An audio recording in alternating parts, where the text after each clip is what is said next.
You ask Tiger to solve. This deals with linear equations with one unknown. The final result is x equals -4/5. Let's solve it step by step.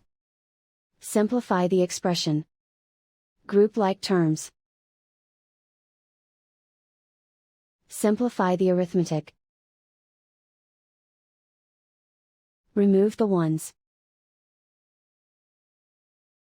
Group all x terms on the left side of the equation.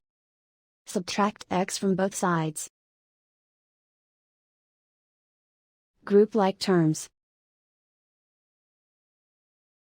Simplify the arithmetic. Group like terms. Simplify the arithmetic. Group all constants on the right side of the equation. Subtract 9 from both sides. Simplify the arithmetic.